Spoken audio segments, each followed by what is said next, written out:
আপনারা জানেন আগামীতে আমাদের একটি গুরুত্বপূর্ণ নির্বাচন, এই নির্বাচনের মধ্য দিয়ে আমাদের স্বাধীনতা সার্বভৌমত্ব রক্ষা নির্বাচন।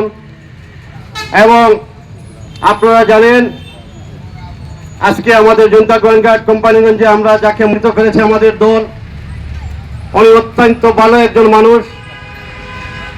আমরা জনতা গোয়েন্দা কোম্পানিগঞ্জের মানুষ সৌভাগ্য আমাদের যে আমরা এরকম একজন মানুষ পাওয়ার জন্য।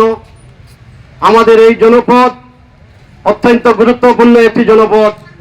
আপনারা জানেন এই জনপদ দিয়ে প্রতিদিন হাজার হাজার কোটি টাকার আমদানি রপ্তানি করা হয় এবং আমাদের এই জনপদ একটি পর্যটক নগরী হিসাবে অনেকেই আমরা জানি। জনতা গোয়েন্দা কোম্পানি সাদা পাথর এবং জাফলং বাংলাদেশের প্রতিটি মানুষ জানে এই পর্যটক নগরী।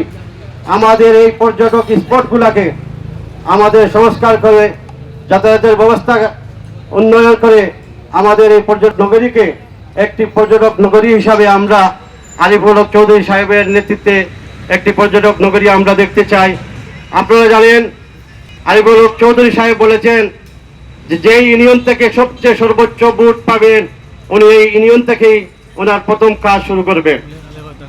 গতকালকে আমাদের এখানে আরিফুল হক চৌধুরী সাহেবের সহধর্মিণী শাম্মা হক চৌধুরী সাহেব এখানে এসেছিলেন। উনি বলেছেন যে আমাদের জনতা গোয়েন্দা কোম্পানিগঞ্জের যে প্রার্থী 160 কোটি টাকা অলরেডি এবং সব জায়গায় আমাদের গাড়ি আমাদের সব ব্যবস্থা থাকবে।